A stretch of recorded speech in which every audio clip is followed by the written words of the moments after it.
नमस्कार दोस्तों, आप सभी का स्वागत है आपके पसंदीदा होम्योपैथिक यूट्यूब चैनल पे। दोस्तों, पोटेंसी को लेके अक्सर कंफ्यूजन हमें देखने को मिलता है। हम आखिर 50 मिलीसिमल पोटेंसी यूज करें या सेंटीसिमल पोटेंसी यूज करें, ये कंफ्यूजन लेमन्स को ही नहीं, अच्छे अच्छे होम्योपैथिक डॉक्टर्स को, खासकर जो फ्रेश पास आउट हुए स्टूडेंट्स है उनके अंदर हमें देखने को मिलते हैं।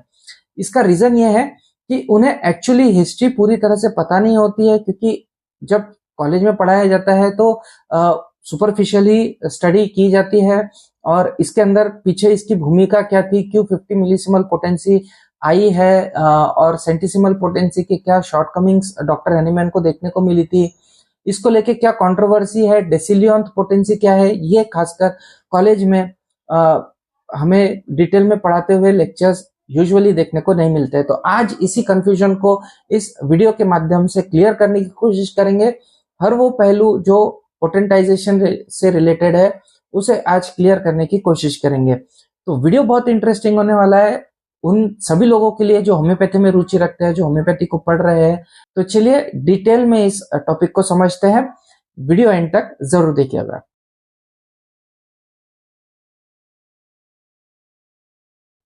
दोस्तों, सब्सक्राइब तो आप सभी ने कर ही लिया होगा, फिर भी एक बार कह देता हूं कि प्लीज चैनल को सब्सक्राइब कर दीजिए। एक मेंबरशिप प्रोग्राम भी मैंने लॉन्च किया है।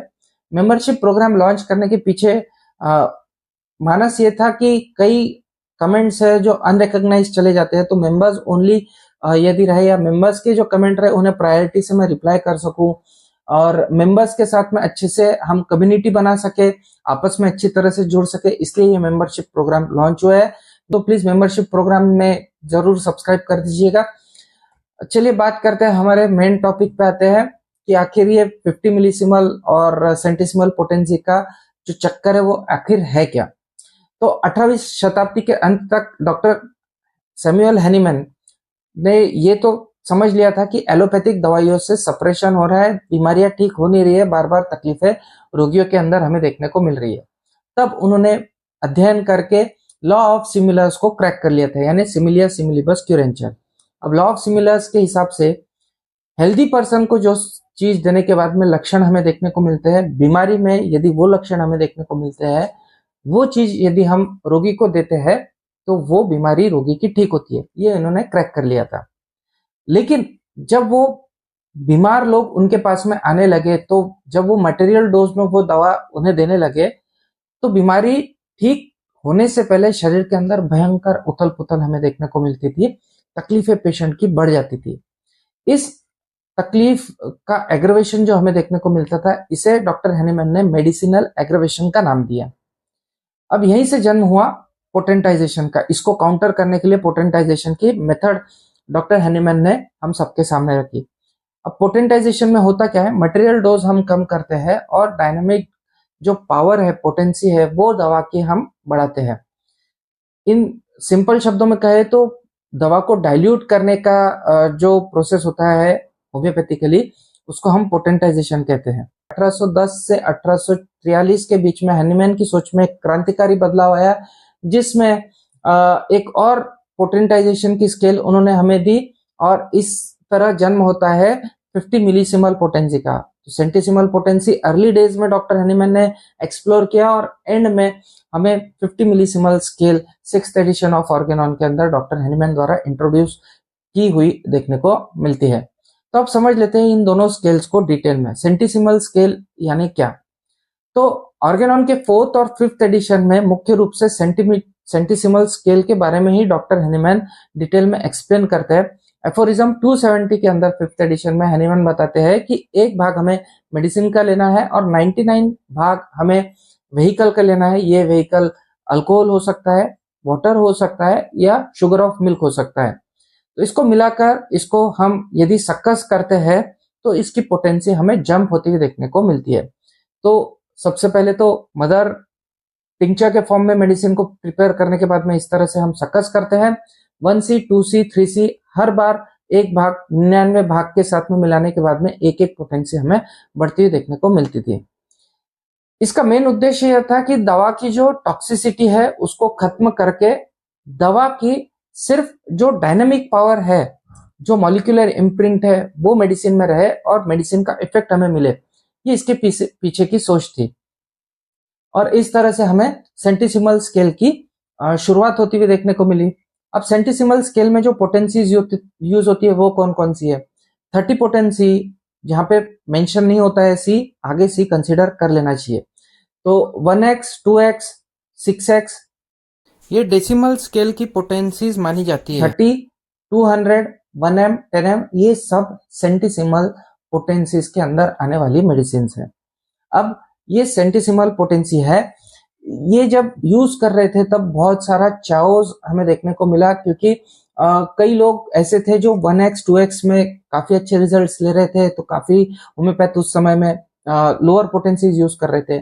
मीडियम पोटेंसी 30, 200 में भी कई लोगों को अच्छे रिजल्ट मिले, और एक ग्रुप ऐसा था होम्योपैथिक डॉक्टरों का जिन्हें हाई पोटेंसी में बहुत अच्छे रिजल्ट मिल रहे थे, 1m, 10m के अंदर बहुत अच्छे रिजल्ट्स मिल रहे थे। तो इसलिए थोड़ा सा कंफ्यूजन वहां पे क्रिएट होता हुआ देखने को मिला, और इसी कंफ्यूजन को दूर करने के लिए डॉक्टर हैनीमैन ने डेसिलियंथ पोटेंसी को लागू करने की एक सिफारिश हमें यहाँ करते हुए देखने को मिलता है।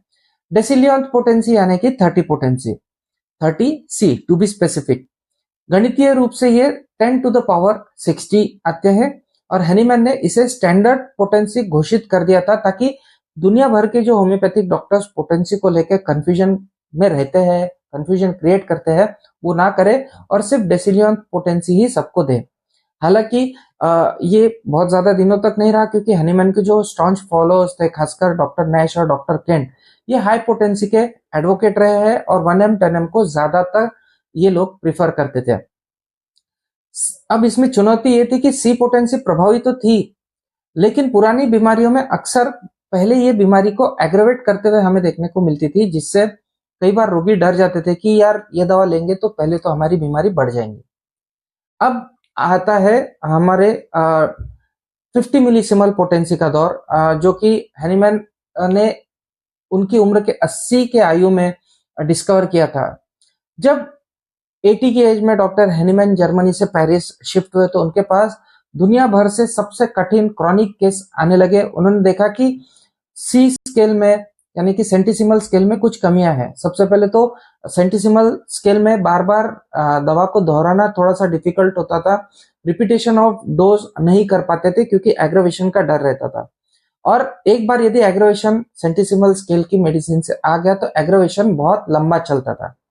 तो ऐतिहासिक तौर पे उन्होंने काफी स्टडी किया, और फिर उनके पेरिस के केस बुक से हमें बेसिकली ये पता लगा कि उन्होंने गुप्त रूप से कुछ नए एक्सपेरिमेंट किए, और उन्होंने दवा के अनुपात को 1:100 से बढ़ाकर सीधे 1:50,000 तक डाइल्यूट कर दिया, यानी एक भाग दवा का और 50,000 पार्ट व्हीकल का उसमें ऐड किया। अब एफोरिज्म हमें देखने को मिलता है 6th एडिशन में 270। ये जो एफोरिज्म है 6th एडिशन ऑफ ऑर्गेनॉन का 270, ये सबसे क्रांतिकारी एफोरिज्म है, क्योंकि इसमें उन्होंने न्यू डायनामाइजेशन का मेथड दिया है, यानी यहाँ पे हमको LM स्केल का वर्णन ऑर्गेनॉन ऑफ मेडिसिन के अंदर देखने को मिलता है। उन्होंने इसमें सीधा सीधा बताया है कि एक छोटी गोली ग्लोब्यूल को लेना है और उसको 50,000 गुना डाइल्यूट करना है, और उनका उद्देश्य था कि इससे हाईएस्ट डेवलपमेंट ऑफ पावर हमें देखने को मिलेगा विथ माइल्डेस्ट एग्रेवेटिक एक्शन, यानी कि सबसे कम कष्ट होगा रोगी को और सबसे अधिक शक्ति में उसको दवा मिलेंगी। यहाँ पे पहले तो 3C तक के मेडिसिन को डेवलप किया जाता है, और फिर उसको 50 मिलीसिमल स्केल के अंदर जंप किया जाता है। लेकिन 50 मिलीसिमल स्केल का जो इंट्रोडक्शन था वो भी विवाद से अछूता नहीं था, क्योंकि होम्योपैथी का जो हिस्ट्री है उसमें सबसे दुखद अध्याय ये है, क्योंकि हैनीमैन की जो मृत्यु हुई थी वो 1843 में हुई थी, और तब वो उनकी पत्नी मेलोनी के साथ में रह रहे थे, और ऐसा कहा जाता है कि उनकी पत्नी के पास में 6th एडिशन की पंडुलिपि यानी कि मैन्युस्क्रिप्ट थी। पारिवारिक झगड़ों और मिलाने की शर्तों के कारण ये जो 6th एडिशन ऑफ ऑर्गेनॉन है ये छप नहीं पाई। नतीजा ये रहा कि डॉक्टर केंट, डॉक्टर हेरिंग और डॉक्टर लिप्पे जैसे दिग्गज जो होम्योपैथ्स थे वो सिर्फ 5th एडिशन पर ही वर्क करते रहे, उसी एडिशन को पढ़ के सेंटिसिमल स्केल पे वर्क करते रहे और उसी में उन्होंने महारत हासिल की। इसीलिए ज्यादातर जो होम्योपैथिक लिटरेचर हमें देखने को मिलता है वो सेंटिसिमल स्केल पे देखने को मिलता है।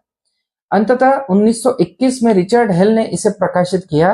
तब तक दुनिया मान चुकी थी कि 30C या 200C ही फाइनल ट्रूथ है होम्योपैथी का।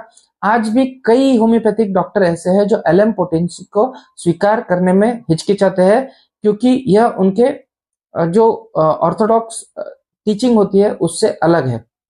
अब इसमें बहुत से ऐसे डॉक्टर्स भी हैं जो इस पोटेंसी को मानते ही नहीं है। कई ऐसे डॉक्टर्स भी हैं जो 6th एडिशन को मानते ही नहीं है कि ये ऑथेंटिक है, क्योंकि हैनीमैन की मृत्यु के कई सालों बाद में, टू बी स्पेसिफिक 78 ईयर्स के बाद में 6th एडिशन ऑफ ऑर्गेनॉन छपा था।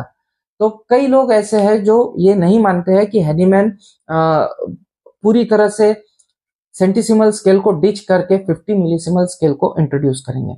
एक बार तुलनात्मक तौर पे दोनों को देख लेते हैं। सेंटिसिमल स्केल और 50 मिलीसिमल स्केल के अंदर क्या क्या डिफरेंस है। सेंटिसिमल स्केल का विवरण हमको 5th एडिशन के अंदर 270 एफोरिज्म के अंदर देखने को मिलता है। सेम 270 एफोरिज्म में 6th एडिशन में हमको 50 मिलीसिमल स्केल का विवरण देखने को मिलता है। सेंटिसिमल स्केल जो होता है उसमें जो एक्शन होता है वो अचानक हमें होता हुआ देखने को मिलता है और विस्फोटक एक्शन हमें देखने को मिलता है, सडन एक्शन देखने को मिलता है। जबकि ऐसा माना जाता है कि 50 मिलीसिमल स्केल के अंदर जेंटल एक्शन हमें मेडिसिन का होता हुआ देखने को मिलता है। 50 मिलीसिमल स्केल के अंदर प्रतिदिन या घंटों के अंदर हम मेडिसिन को रिपीट कर सकते हैं, जबकि सेंटिसिमल स्केल के अंदर हफ्तों तक का इंतजार हमें मेडिसिन के डोज के रिपीटेशन के बीच में देखने को मिलता है। और एग्रावेशन जो होता है वो सेंटिसिमल स्केल में हमें ज्यादा होता हुआ देखने को मिलता है, जबकि 50 मिलीसिमल स्केल के अंदर एग्रावेशन हमें नहीं के बराबर होता हुआ देखने को मिलता है।